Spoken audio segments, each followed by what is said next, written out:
During a recent parent-teacher conference, the topic came up that a particular family was applying to private schools for kindergarten.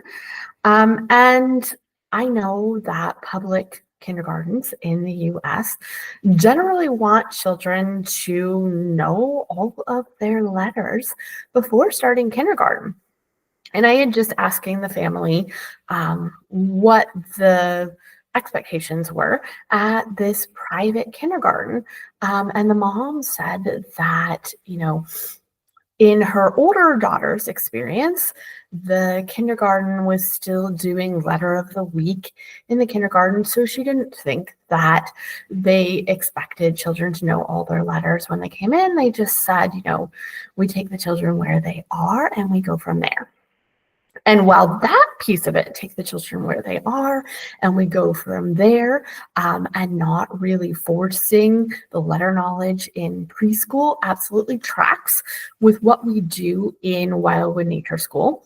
I was a little bit surprised that there were any kindergartens still doing letter of the week as a strategy for learning letters. Hello, I'm Nicole Trevillis-Fravel, and this is Wildwood Teaching. Welcome to the first episode of 2025. Today we are going to talk about 3 common accepted practices in preschool that you should ditch in 2025 and what you should do instead. And so the first thing I'm going to suggest you ditch is that letter of the week. It's just not appropriate for preschool, and frankly, I wouldn't do it in kindergarten either. The main reason is it has no relevancy to the children. I mean, yes, we try to make it relevant by, bringing in apples for snack during A week or making crafts of clouds during C week, but that's really not relevancy. Relevancy is something that already has meaning to the children and something that they want to learn. So what are preschoolers interested in? Themselves, their friends, the world around them that they can touch and experience and interact with. So we should be introducing letter names based on what's important to children, their discoveries in the natural world, right? The letters in their names, the letters in their friends' names, people and objects that are important to them. And so, for example, a couple months ago, one child proudly picked up a stick and held it up to me and said, "I found a J." Now, J just happened to be the first letter of his name, right? Important. That's what he was searching for. I actually pointed out that that letter not only had a curve, but it had a fork at the top along with the curve. And I said, that stick is even more special. You know why? Because it's a J and a Y. And then he looked at the letter, or at the stick, kind of turned it to the side and said, "Oh, and it's a C." And so here we were, using something that was relevant to him, right? Not only his name, but a discovery that he made in the natural world. And the beauty of this is we were actually covering the letters faster this way than 1 letter per week. We did 3 all in one. And we were comparing and contrasting those letters, right? Which letters have curves, which have forks in them, which have straight lines. So we're also giving children a way to navigate these abstract symbols along with learning letter names. And we also, at one point that same week, I think one of the children hypothesized, and I don't remember how it came up, that everybody had an A in their name, We do have 3 or 4 children whose names begin with an A, lots of children whose names end with an A. So we did some investigation and we found out that actually that hypothesis was not true because Nicole does not have an A in her name. Again, this was an investigation that was important to the children. And in the meantime, we were looking at all the letters in all of the children's names. So I'm really not suggesting that we ignore letters. I'm just suggesting that letter of the week is not the best way to do it. The best way to do it is to find ways that are relevant to the children, build letters out of natural loose parts, out of feathers, out of sticks, out of pebbles. Find letters in your environment. Find ways to think about the children's names and compare and contrast those letters. All right, number 2. The second thing I believe you should ditch now is calendar time. Again, we're faced with the relevancy issue. I mean, why, from a preschooler standpoint, is it important to know that today is Tuesday, January 7th of 2025? Does it make a difference in their daily lives or what they were going to do that day? No, it really doesn't. But beyond relevancy, preschoolers lack that understanding of the long-term passage of time. They really can't distinguish between yesterday, last week, last month, a year ago. They know maybe that something already happened, right? Or something is happening now, or something hasn't happened yet. But that whole passage of time is very abstract.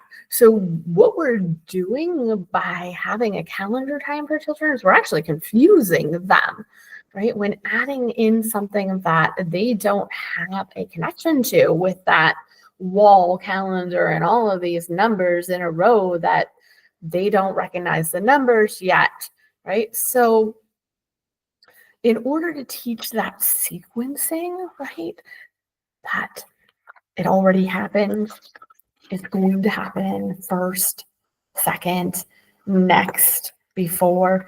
We have a clothesline hanging on a tree, right? And we put pictures of what we're going to do that day, right? So children can know, here's what we already did. Here's what we haven't done yet. Or this is the same sequence that we do yesterday. Or all the way over here, after all of these many things, is when I am going to go home. So we've made it relevant to them and not abstract, right? Here's something that I can see and touch, right? We can count down the days to important happenings, right? Here's when we are going to have our lantern walk. This is the last day of school by making paper chains and tearing off chains and counting how many loops do we have left. That's when we start to understand the passage of time. Our paper chain is very long, so something is a long way off. Our paper chain is very short, so something is about to happen. So we're finding concrete ways of representing the passage of time, right? But you say, what about all of the other things that I teach through calendar time, right? The patterning, the counting, the emergent writing. Again, I am not suggesting that you not do these things. I am simply suggesting that a whole group, only visual, call and response where most children are just listening is just not the best approach to these subjects. So children need to build patterns with natural loose parts and talk about their pattern and their friends' patterns. They need to count how many sticks they have and make sure there's enough for us to build something. Or they need to match sticks to the number of children to make sure it's fair and to make sure everybody has one. Right? We have several class journals that we use we have our floor book that we use every day, right? Where children and teachers are recording what we're doing, what we're learning, what maybe we did yesterday, and we're writing this together. So this is a shared writing piece that we're working on, or maybe it's a dictated and they're watching me, or maybe they're doing more of the writing. We have our tree journal where we are looking at one particular tree throughout the course of the year, and we do date that. And now this is relevant to them because we can look back and we can say on Monday, October 16th, this tree still had leaves on it, and the leaves were various colors. And now that we are looking at it on Tuesday, January 7th, the tree does not have leaves on it. So we have learned that time passes and we're starting to match those months to seasons by way of what we are seeing in the tree journal. Each child has their own nature journal. And yes, we do date the nature journal. And again, this is a relevant use of using the date, right? They can go back and say on this particular day and time, this is what I noticed happening in the forest. Right? All right. Number 3, drum roll please, because this is our last one that I'm going to suggest that you ditch is crisscross applesauce. It is cute. It rhymes, but current research contradicts the notion that sitting still increases focus and attention.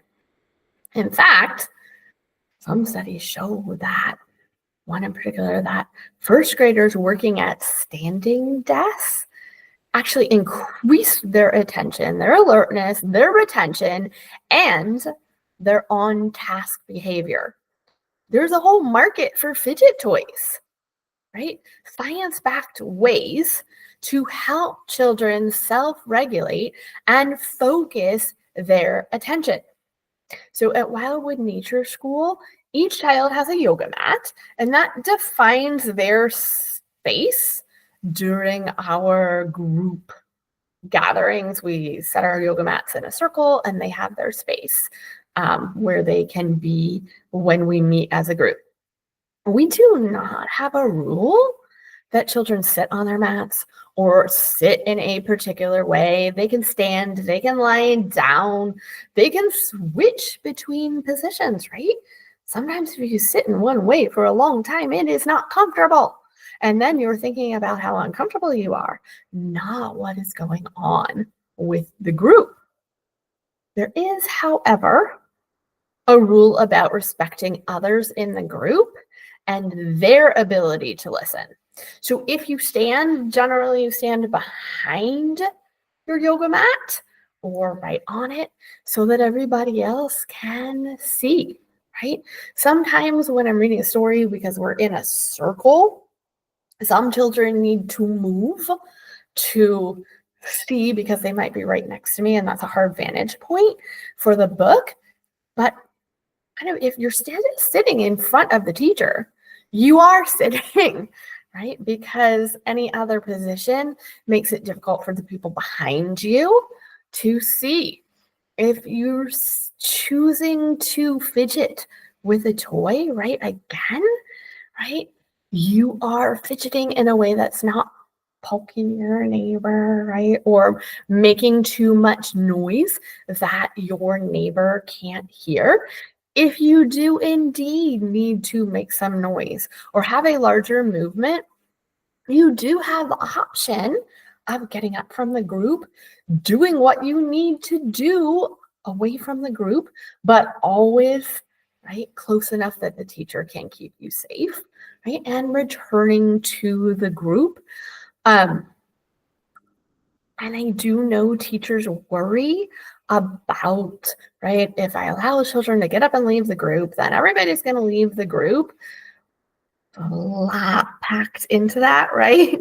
Like, Is your group time valuable to the children? Is it interesting? Right? I generally do not have children who want to leave the group for a long period of time. They do always come back, and other people really don't follow them. One of the things I'm going to say is when you give children this choice and this responsibility, they take it seriously and they do step up. And they do want to be part of the group and part of what you're doing if it is interesting and relevant to them. All right. So there's no need to change everything all at once, right? It's a new year, it's 2025. Pick one. Pick one. Are you going to get rid of letter of the week in favor of um, better, more relevant ways and quicker ways for children to learn letters? Are you going to get rid of calendar time in favor of more hands-on research-backed ways for children to learn all of the things that you try to pack into that calendar time?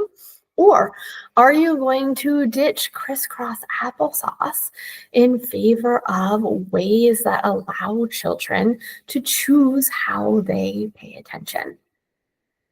The other thing I'm going to encourage you to do in 2025 is use more nature-based ways of teaching.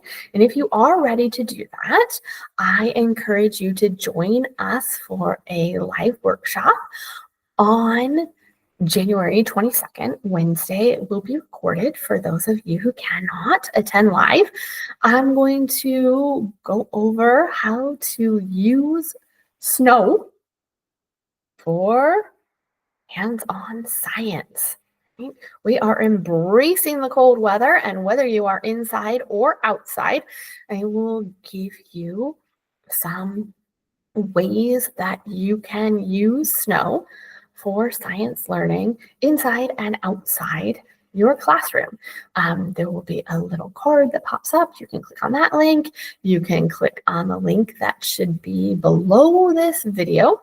And I hope to see you there. And then I hope to see you here next week when we'll give a little teaser for the science webinar. And we're going to be looking at snow as a loose part and how you can use that in your preschool classroom. I will see you there.